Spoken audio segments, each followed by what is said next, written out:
Thanks, Andy. Thanks for having us here today. So I am Alan Owl, and together with me is my teammate Chengru Zhang, and we are happy to have this chance to talk about our recent work in the Plonk-DIZK GPU Acceleration. This is a joint work with Senior Liu and Morning Liu. So today's agenda, I will briefly talk about why are we interested in ZKP, and a quick recap on of Plonk, this ZKP system. I'm sure most of you are familiar with the system, but then maybe a bit recap what they've heard, and then talks about which part are the most time-consuming stuff.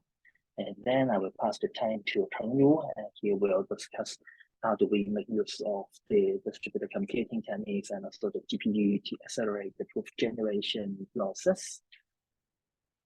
And I guess this is more casual style. So if you have any questions or if there's anything unclear, just feel free to stop me.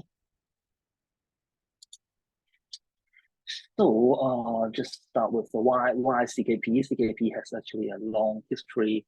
The formal study begins in the early 80s, guys. And when ZKP was being studied, people mainly use it to construct other cryptographic primitives or to make cryptographic primitives more secure. So things like, okay, we have semi-honest multi-party computation, then we can add ZKP to make it secure against malicious attackers. And we can use ZKP to strengthen encryption, or we can use ZKP to build group signatures or anonymous credentials. So at the early stage, ZKPs are mainly used as building block for other cryptographic primitives. And recently, in the recent years, there's a special type of ZKP or zk-SNARKs, succinct non-interactive argument of knowledge, that gets a lot of interest from both the industry and academia because of its applications to blockchain. So informally speaking, ZKP should satisfy this completeness, soundness, and zero knowledgeness. Well, completeness means that if the statement is true, then the verifier honest prover can convince the honest verifier. Soundness means that no malicious prover can convince the honest verifier of any false statement. Zero knowledge means that the verifier knows nothing from the proof. But what makes this zk-SNARK or ZKP that people call useful is the additional properties, including the succinctness and non-interactive. So succinctness means that the proof is very short and it takes very, very short time for the verifier to check the proof. And non-interactive means that the proof itself is a static object, so that the prover generates the proof of some statement and can pose it, and everybody can verify it. Now, the interest in ZKP grew a lot in the recent years because it kind of addressed a lot of challenges in blockchains. Well, these are some typical challenges in blockchain, including efficiency, privacy, security. Of course, there are also business obstacles like the bubble in cryptocurrency and the difficulty in auditing or regulation. Turns out that zk-SNARKs, or I will use zk-SNARKs and ZKP interchangeably in this talk, well, can address at least the efficiency issue and also the privacy issue. So as in Zcash, we use ZKP to hide all the transaction information while still allowing every node to verify that the transactions are valid. And then a lot of people are using ZKP to build layer 2 solutions to solve the scalability problem in blockchain. And I think the Score is one of the leading one. And turns out that this seems to be the main applications of ZKP in blockchain. And ironically, the ZK part doesn't really matter that much. It's the succinctness and the non-interactiveness that makes ZKP so attractive to people. And since there are lots of research in the latest years, now we get a more in-depth understanding of ZKPs, and in particular, how do we actually build practical ZKPs? Well, this is at a very high level. So basically, if you want to build a very practical ZKP, then we need to decide the way to do implementation. which means that you need to translate the statement you would like to prove into some kind of formal algebraic language or relationship. And after that, you have to design some kind of information theoretically secure protocol in the form of a polynomial IOP, which is the most popular one, although there are other things like linear PCP or just one round IOP, but it seems that polynomial IOP is the most popular nowadays. And finally, we use some kind of cryptographic objects such as polynomial commitment. And by combining the polynomial IOP with a concrete polynomial commitment scheme. So in Plonk, it used the Plonk IOP and the KCG polynomial commitment, then that makes the Plonk system. So if we can always change this component to make it another zk-SNARKs. So nowadays we have some kind of pretty much in-depth understanding of how ZKP can be built. Now to the proof system that we are interested in, which is Plonk. Well, try to abstract the thing similar to, I think Sunday also gave a talk in a similar manner a few months ago. So first we have something we would like to prove. Usually the example is some kind of arithmetic circuit. So in this example, is we want to prove that a certain witness to the power 3 plus that witness plus 5 equal to 35. So the sub 5 is a public input, and the so-called the 3 is the witness. And then we can check that, okay, 3 to the power 3 is 27 plus 3 is 30 plus 5 is 35. Now this is arithmetic circuit. And then to execute the circuit, we get to the right-hand side, which is trace table. And now for the arithmetization, basically we want to encode the trace table in certain polynomials. So here, this is the vanilla Plonk. We have the A polynomial, B polynomial, C polynomial, and also this Q polynomial are the selectors. And so we try to use polynomial interpolation to say, okay, A evaluate at 1 will be 3, A evaluate at omega, which is the primitive root of unity of the underlying field, will be 9, and then so on. A omega square will be 27, A of the cube will be 30, so on and so forth. Likewise, B polynomial, we also do this interpolation.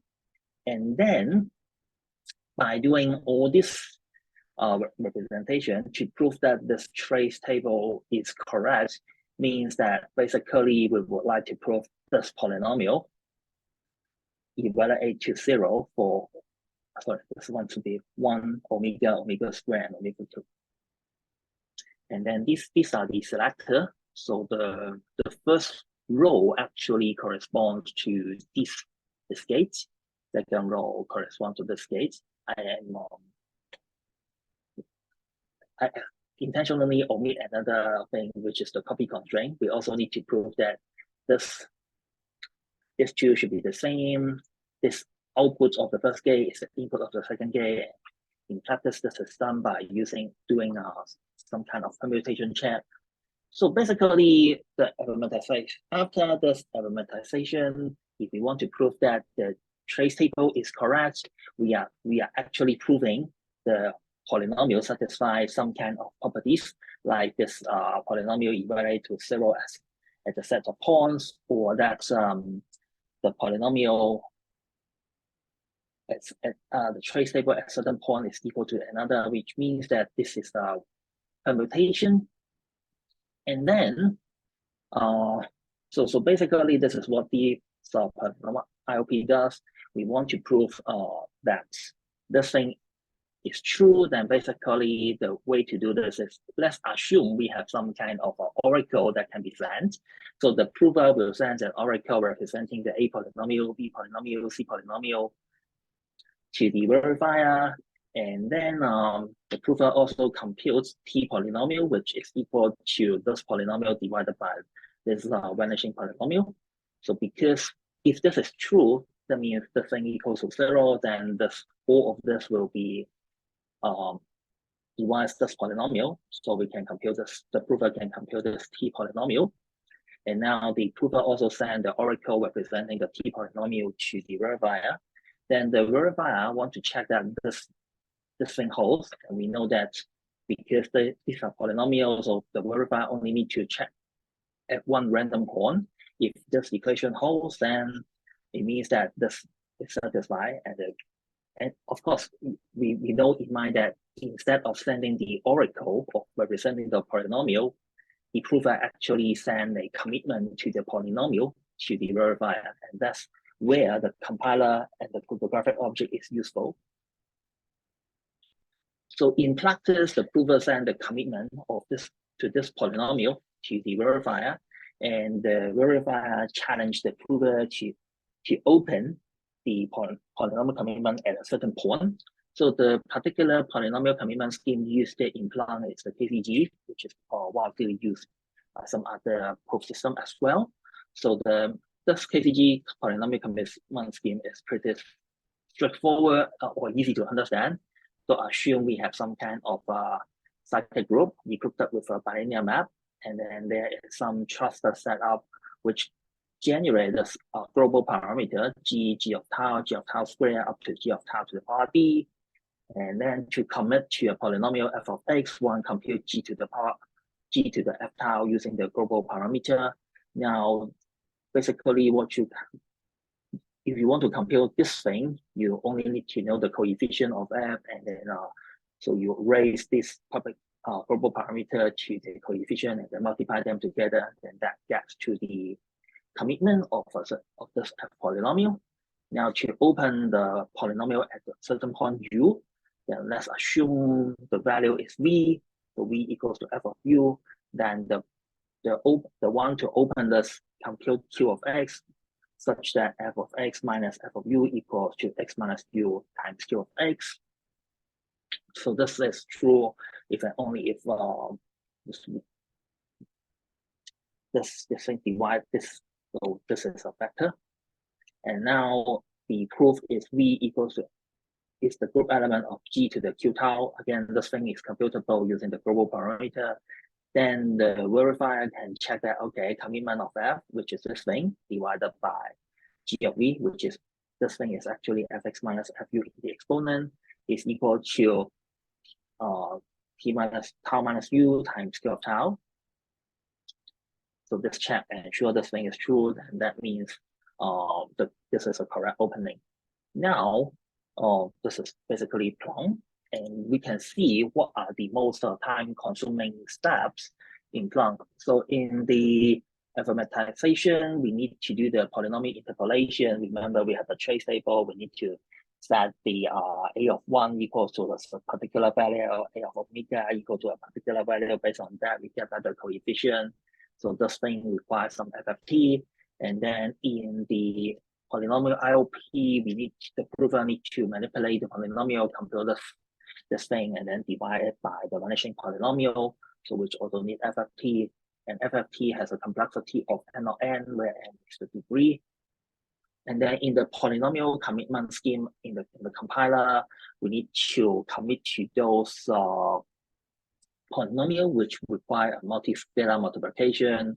So for example, if you have to compute g of f of tau, then from here you are actually raising each of this thing to the corresponding coefficient and then multiply them together. So for typical cryptographic applications like proof that I know a ECDSA signature, then the polynomial is not that complicated. Maybe the number of the degree may be around to the 15 to the 16, which is manageable by modern computer. But for real-world applications like zk-EVM or some other things like zero knowledge machine learning, what we need, we are looking at n maybe greater than 2 to the 27. And in that case, this computation becomes pretty expensive, and that's why generating a Plonk proof is pretty expensive, and that's the motivation of the work to use GPU to accelerate it, to use distributed computing technique to speed up the process. And then I will pass the time to Chengru to talk about our solution.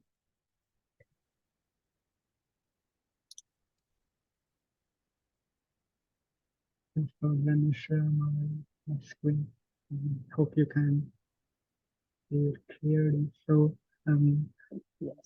my name is Chengru Zhang, and now let me give an introduction to our ZPrize submission. Okay. So to start with, let's review what we were going to do. First, we needed to support giant circuits with limited RAM.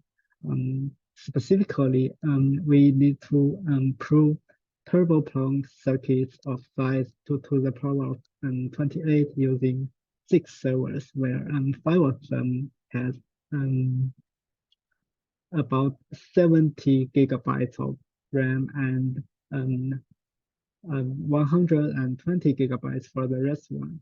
And second, we should also make proof generation faster using GPUs together with distributed computing.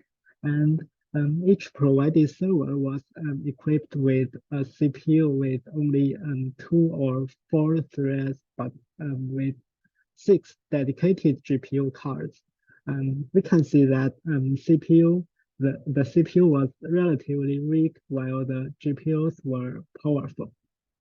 And one important thing to note is that our design was pretty ad hoc. It was dedicated for such requirement, and the machines provided by ZPrize and thus had limited scalability.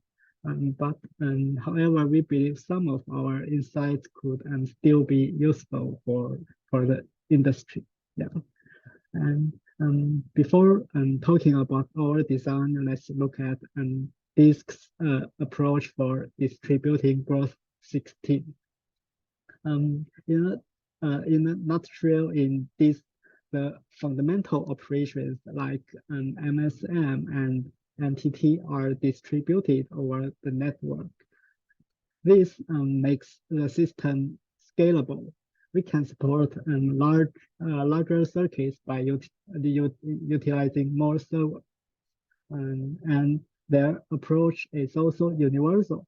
That is, because MSM and NTT are key components in existing SNARKs or existing, all of them can use these technologies to make their proving performance better. Yeah, but this could be very costly in terms of communication between servers, especially for NTT. PolyU, the very popular algorithm for FFT, has a complicated structure called butterfly network. It involves multiple rounds of data shuffling and is hence not suitable for distributed computing. And DIZK uses an algorithm with much lower communication cost. It transforms an entity of size n to square root n entities and each of size square root of n. Now let's see how it works. First, the input array of coefficients or evaluations is treated as the square root of n by square root of n matrix, and a matrix transposition is performed before dispatching rows to mappers. Then each mapper runs entity for each row and does twiddle factor multiplication. After that, another transposition is done while shuffling over network. Then each reducer runs entity for each row. And the final result is obtained by one more transposition. We can see that the communication happens before mapping, during shuffling, and after reducing. So the communication cost in total is 3n. Although this number is actually pretty small, it's just linear in n. It is still too expensive for us, especially in the turbo Plonk variant. Yeah. And here we give a concrete example of the communication cost in our ZPrize configuration. So to compute the quotient polynomials specified in the round 3 of Plonk under the configuration of ZPrize, we need to handle several entities of size 2 to the power of 31. And since each element is in the scalar field FR, which takes 256 bits, the actual input size could be 64 gigabytes. And for Turbo Plonk, there are 5-wire polynomials, 13 selector polynomials. So in total, 18 such entity tasks and 1 additional inverse entity operation.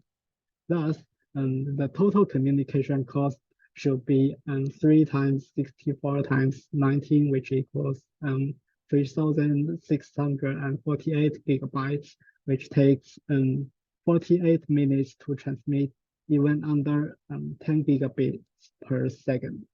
So here comes our motivation, which was to reduce the communication cost over network. And our intuition was quite straightforward. Instead of designing a better distributed entity algorithm with lower communication cost, we just avoided transmitting data over network when possible. Of course, this doesn't mean that we didn't consider distribution at all. What we want is to perform a single MSM or entity operation locally, but different MSM or entity operations can be simultaneously done by different workers. Nevertheless, although very rare, there are still some cases where transmission is inevitable. For example, when a task needs collaboration with other workers. And to see what we are going to distribute, let's take a brief look at Turbo Plonk's constraint system. Compared with the original Plonk, Turbo Plonk has 4 input wires and W0 to W4. Oh, sorry, W0 to W3 instead of 2, and 1 output wire, which is W4, and 6 types of selectors instead of 4. So in the constraint system, QA0 to QA3 control the addition or the linear combination of W0 to W3, and QH0 to QH3 are for rescue hash and control whether to enable the corresponding wire. QM0 controls the multiplication of W0 and W1, and QM1 controls W2 times W3. QE is for point addition on twisted Edwards curves and controls the multiplication of 4 wires. And QO is for the output wire. QC is the constant selector, and P stands for public inputs. We can observe that the entire constraint system can be divided into 5 independent parts, and every worker can store its own selectors and wire and later compute with its polynomials. For example, worker 0 just stores QA0, QH0, and W0, and worker 1 stores QA1, QH1, W1, etc. And the gray part is the only one that involves multiple wires and needs workers to cooperate with each other.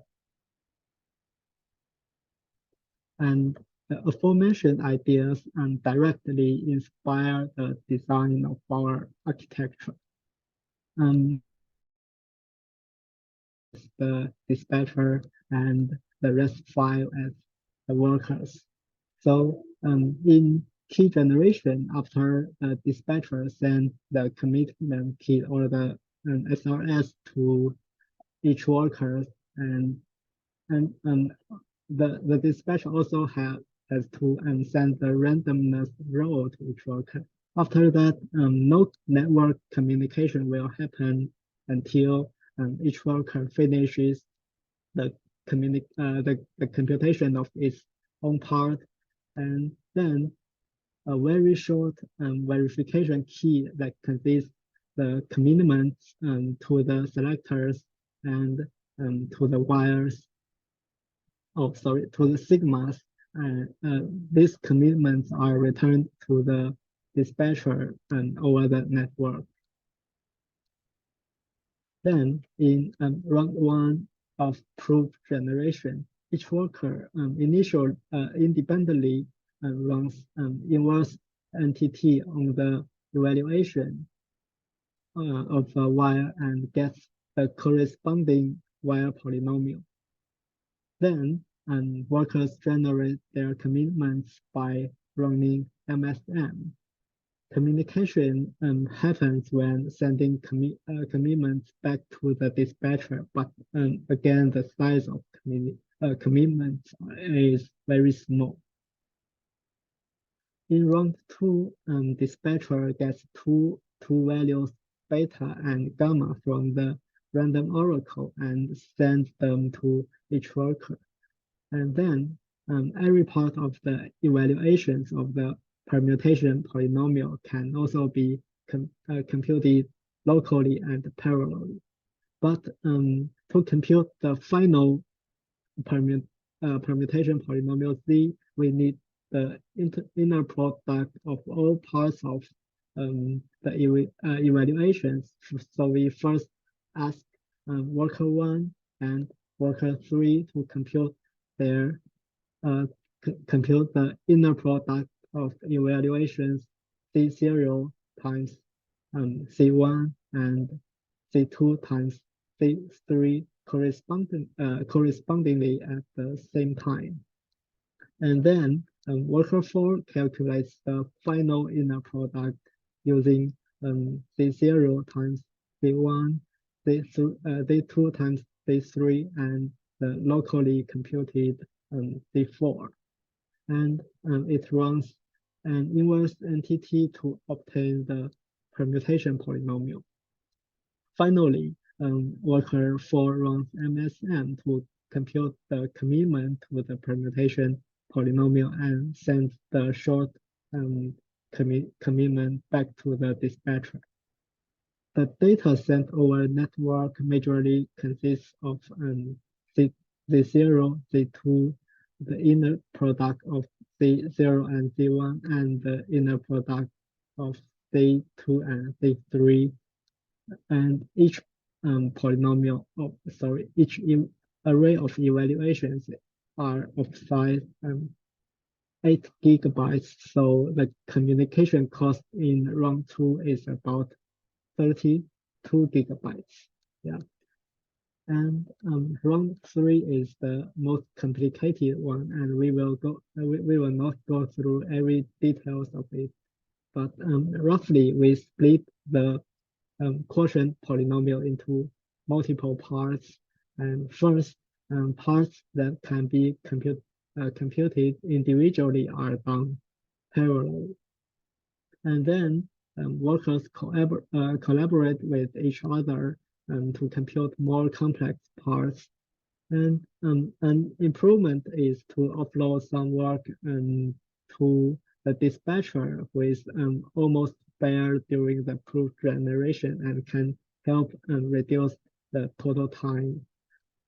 And finally, each part of quotient polynomial is split into several chunks and sent to the corresponding worker, so that in the end of such a mass, every worker can have its own chunk.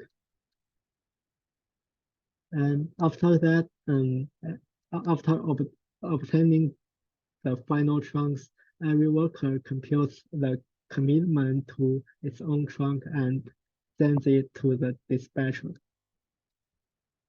And the rest of runs are much simpler. For round 4, dispatcher gets data from the random oracle, sends it to all the workers. Then the workers compute the evaluations of their stored polynomial set data and returns the results to the dispatcher. And the idea behind the design of round 5 is pretty the same. The dispatcher just sends very short strings to the worker, and each worker first do their own job, and then they cooperate with each other to obtain the final result. And worker 4 reports the commitments to the dispatcher, and the dispatcher just collects all what it has received as the final proof, that is all the commitments and all the evaluation results as data. And I believe that's all of our architecture. Yeah. And here we give the list of approximated communication costs in each round. So we can see that round 3 is the most expensive one, where 368 gigabytes of data is transmitted. However, this number is much smaller than 3,648 gigabytes, the cost of the naive method using DIZK's approach. Actually, we achieved a reduction of 1 order of magnitude in terms of communication cost. And next, let's see how we manage the provided resources. Although the provided machines had at least 7 gigabytes of RAM, it was still not enough. For example, when performing an entity of size 64 gigabytes, we only have 6 gigabytes of RAM left, but a single polynomial takes at least 8 gigabytes. So a very common approach to have more RAM or memory is to use virtual memory, and that was also what we had done. So our designs strictly follow the principle, and in terms of the speed, network is much slower than disk, which is much slower than RAM. And for any device, read operation is much faster than write operation. So to maximize the performance while saving RAM, we only use RAM for hot operations, that is the operations that frequently read and write data. For example, the entity operation.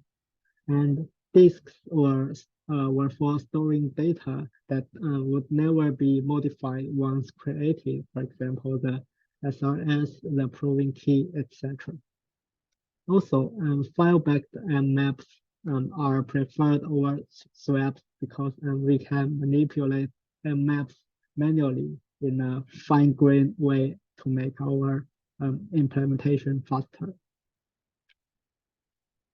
Another problem was that the CPU provided was pretty weak, while the GPUs were relatively powerful. Therefore, we needed to offload MSM and NTT onto GPUs. But as one server has 6 GPUs on it, we also needed to utilize them simultaneously to maximize the speed. MSM is an easily parallelizable operation, and there are already libraries that support running one MSM on multiple GPUs, like the EC GPU crate developed by Filecoin. But none of existing libraries support running a single entity on multiple. Before giving our solution, let's review DIZK's approach and the classical Kulitilki again.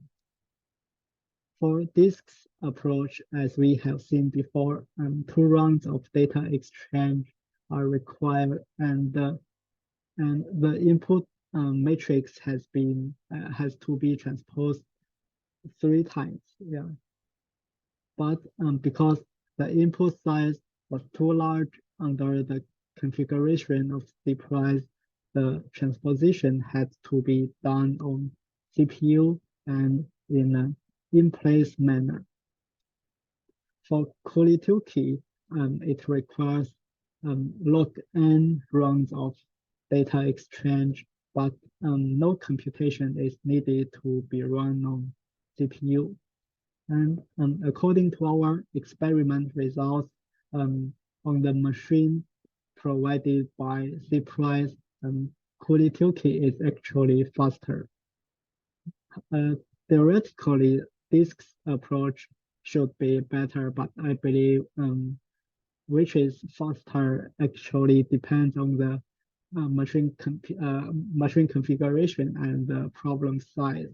For example, when the CPU is so slow that in-place matrix transposition takes more time than communication between CPU and GPU of cost n log n, then we will prefer Kulitilki.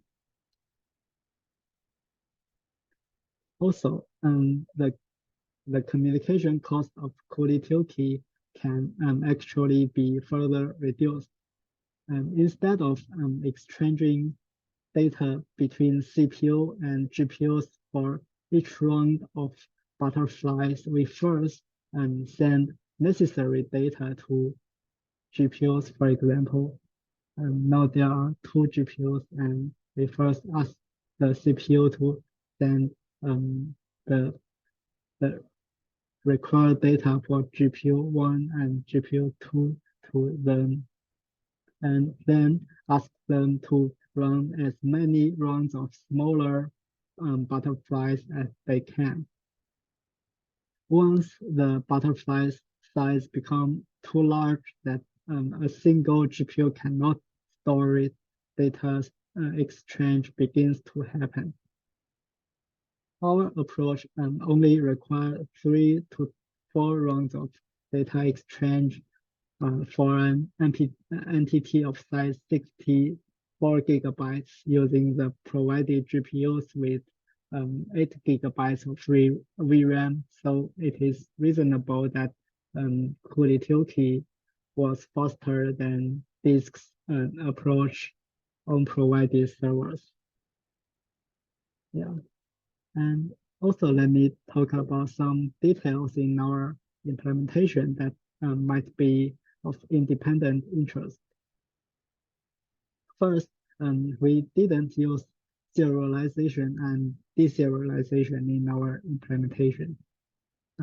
Although serialization and deserialization are commonly applied before sending data or after receiving data over a network, and they add more burden on CPU and take more RAM. For example, serializing a polynomial of 8 gigabytes require at least another 8 gigabytes of RAM, which in total costs at least 16 gigabytes of RAM, which was unaffordable for us. Although it is still possible to do serialization on the fly, that is, serialize only a little part of the polynomials and the serialized data and forget it in the RAM, we believe that it introduces unnecessary complexity. We observed that a polynomial is a very simple data structure. It's an array of coefficients, and every coefficient is just a field element. So it actually is stored continuously and linearly in RAM, and can be viewed as a very long byte array. Therefore, we just need to bytes when sending it and cast bytes back to the polynomial when receiving it. This is very efficient because no computation is actually done. You just need to ask the computer to change its way to view the data. But the caveat is that it might be unsafe and needs special care. For example, you need to ensure that the endians of all the servers are the same. But luckily, we didn't have the endian issue on the provided servers. They were all little endian. And the code here just casts a slice with element of type from to type 2. And it correctly sets the output length using the size of from and that of 2. Second, we re-implemented the structure gate in Jellyfish to reduce the RAM consumption. In Jellyfish, a gate can take up to 5 field elements. For example, the rescue applying gate and the power 5 nonlinear gate. They record the corresponding entry of round constant and the MDS matrix and are for rescue hash. But because the test circuit provided by ZPrize was for tracking Merkle proofs, and these gates are the major components of a Merkle tree, we found that the structure for the circuit took a lot of RAM when doing the implementation. Note that both RC and MDS matrix are fixed, and only the indices to the entry used by the gate are variables. Therefore, instead of copying the entries to each gate, we just record the indexes, and the entries can be obtained by looking up global constants RC and MDS. Now the rescue applying gate and the power 5 nonlinear gate only need to store 2 values of type U8 because both of the indexes fit into the size of U8. Actually, a single U8 could be enough because I just take 2 bits and R just takes 5 bits, so in total 7 bits. But we didn't do so for clarity and simplicity. And the improved gates only take 2 bytes, which are 80 times smaller than the original ones. Yeah. And finally, we give some experiment results. And due to some reasons, we didn't store the raw experiment data, and we can only report the final results here. So first, our cluster has 6 nodes, 5 of them were workers, and the rest one was the dispatcher. The dispatcher and worker 0 to worker 3 were 70 gigabytes servers, and the workload for worker 4 was the heaviest, so we assigned the 120 gigabytes server to it. And the test circuit was for 2 to the power of 16 Merkle proofs, and the Merkle tree was of height 21, so such a circuit had almost 2 to the power of 28 constraints. And our proof generation took 48 minutes on average in our cluster, and the max RAM consumption was about 65 gigabytes on 70 gigabyte servers and worker 4 just utilized all of its RAM. Yeah, and I think that's all of our representation. Thank you.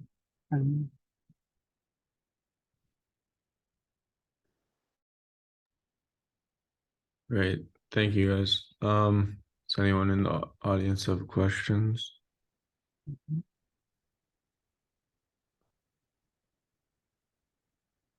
I have a question. So the when you have different rounds and you are saying that you do the computation locally, so do you also send the computation from each node back to the dispatcher, or because you need to do that hash, right? So yeah, you need to send the commitments and the evaluations back to the dispatcher, but that was all of the data required. Yeah, because yeah, the dispatcher manages the transcript, the random oracle. So just this small data are sent to the dispatcher, while the very large polynomials or the evaluations are just kept locally as much as they can. Yeah. okay, cool, thanks. And the so presumably this sending back the commitment won't be a bottleneck then. So it's like just a couple 100 bytes. Yeah. Okay, cool.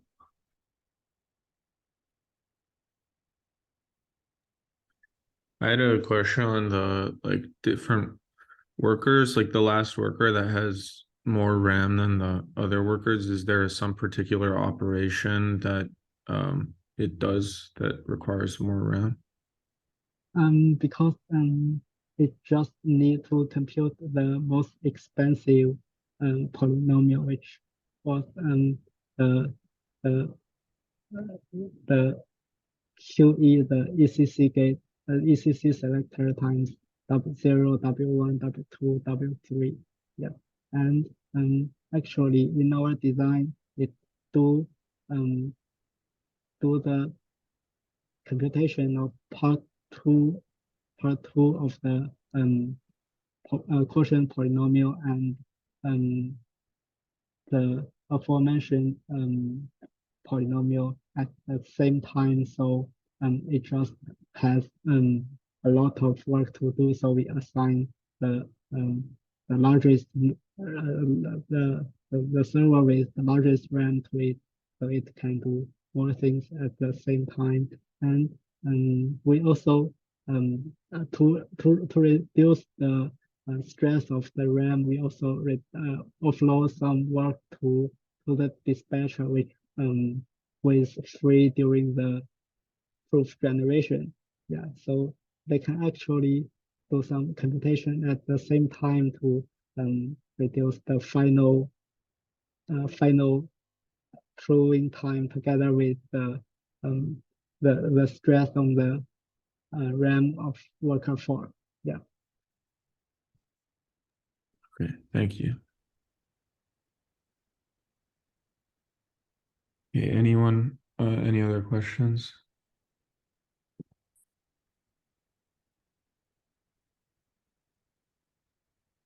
All right, if not, we can call it there. Thank you guys for presenting. I know it's late for you guys, so appreciate the time zone flexibility. Yeah.